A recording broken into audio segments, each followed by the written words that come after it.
Hello friends, मैं राजेश और आप देख रहे हैं राजेश सिविल इंजीनियरिंग। तो फ्रेंड्स, हमने लास्ट वीडियो में हमने देखा था कि हम एक 30 बाई 50 का बंगलो का स्ट्रक्चर ड्राइंग देख रहे थे।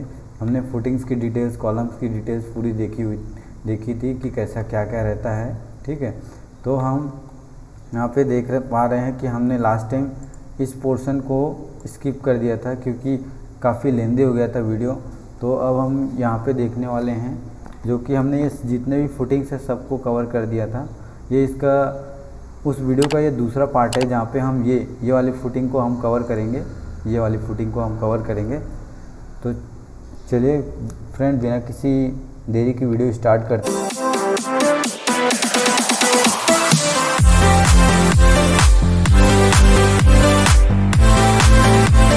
हैं।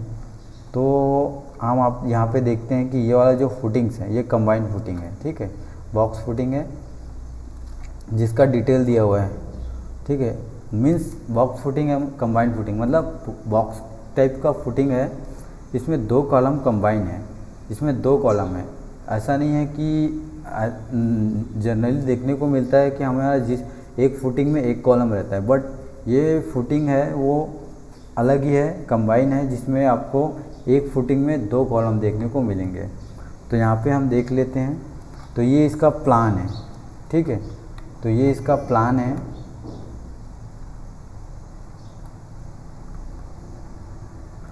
तो प्लान में देखेंगे तो हमें ये इसका साइज़ दिखेगा। ये इसका एक्सकवेशन साइज़ है। एक्सकवेशन साइज़ आपको दिख रहा है 8 फीट 5 इंच का। ठीक है, इसका कोई फुटिंग शेड्यूल नहीं बना है, ये एक ही है, इसलिए इसको डायरेक्ट डिनोट कर दिया गया है।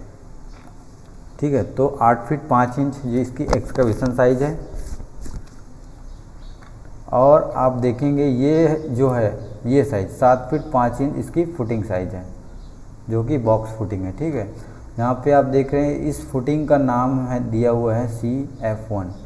और ये जो कॉलम है, ये कॉलम का जो नाम है वो C4 टाइप्स के कॉलम है। ये जो हमारे ये जो C4 कॉलम थे ऐसा ही कॉलम है, बट इसकी फुटिंग अलग है। ठीक है, तो हम देखेंगे तो आपको यहाँ पे इसका ए सेक्शन देखने को मिलेगा। ये प्लान हो गया है और इसका ऊपर साइड सेक्शन मिलेगा। तो आप देखेंगे तो ये जो इसकी ये डायरेक्शन है वो 8 फीट 5 इंच है और ये डायरेक्शन आपको देखने को मिलेगा 10 फीट। ठीक है, तो ऐसा नहीं है कि ये एक स्क्वायर है, ये रेक्टेंगुलर फुटिंग है। तो इसका जो विड्थ है आपको देखने को मिलेगा 8 फीट 5 इंच, इसकी लेंथ आपको 10 फीट देखने को मिलेगी। तो 8 फीट 5 इंच डायरेक्शन में जो फुटिंग का जो साइज़ है वो 7 फीट 5 इंच रहेगा और 10 फीट वाले एक्सकवेशन के साइज़ पे आपको फुटिंग का साइज़ 9 फीट दिखेगा।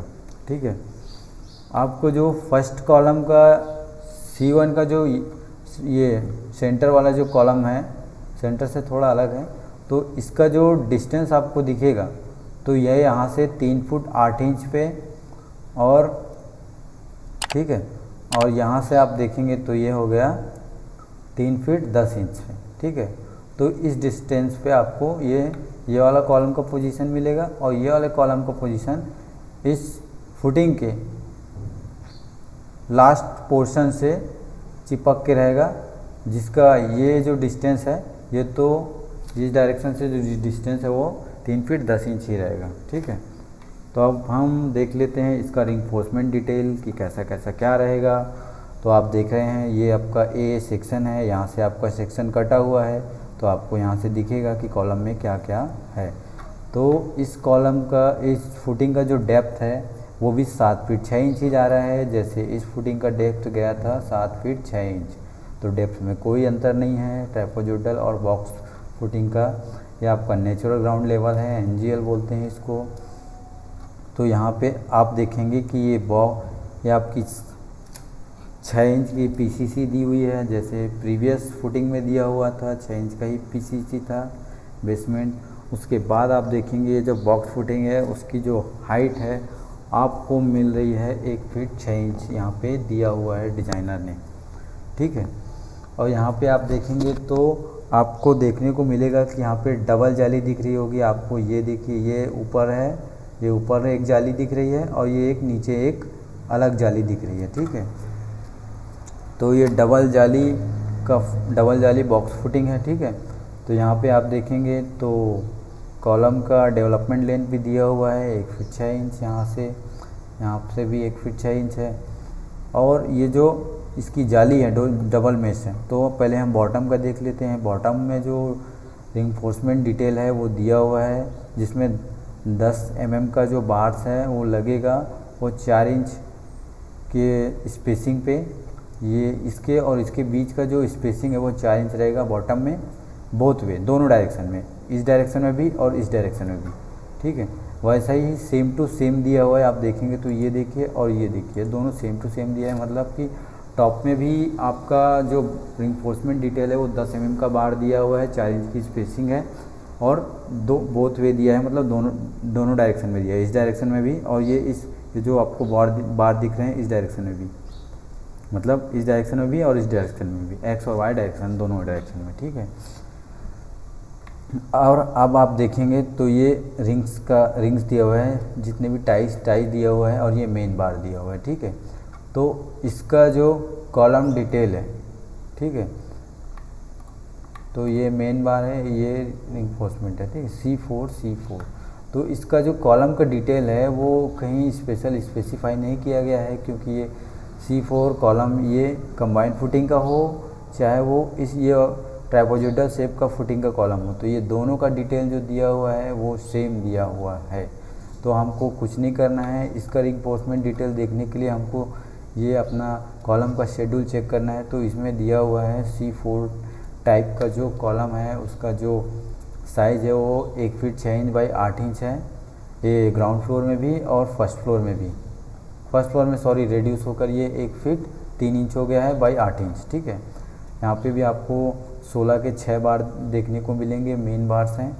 और आपको जो टाइस है इसका टाई के बीच का जो ये 2 टाइस के बीच का जो आपको डिस्टेंस मिलेगा वो आपको मिलेगा 7.5 इंच, ठीक है, 7.5 इंच आपको स्पेसिंग मिलेगी। यहाँ पे भी एक हुक टाइप्स का रिइंफोर्समेंट दिया हुआ है, तो ये अभी आपको प्रोवाइड करना होगा।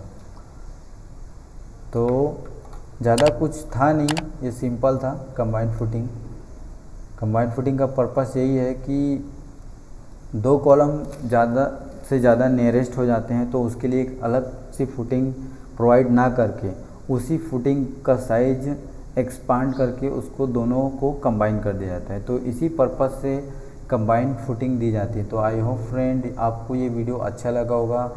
हम इस वीडियो की सीरीज़ में आगे बढ़ेंगे और हम बीम्स का भी डिटेल देखेंगे कि बीम्स में क्या रहते हैं, लिंटल बीम, स्लैब बीम, ठीक है। और हम स्लैब का भी देखेंगे कि स्लैब में क्या क्या रिइंफोर्समेंट डिटेल रहती है। तो अगर आप हमारे चैनल पे नए हैं फ्रेंड, तो हमारे चैनल को सब्सक्राइब कर लीजिए और वीडियो को लाइक कर दीजिए और वीडियो को ज़्यादा से ज़्यादा शेयर करिए ताकि सभी को यूज़फुल वीडियो मिल सके। Thank you friend.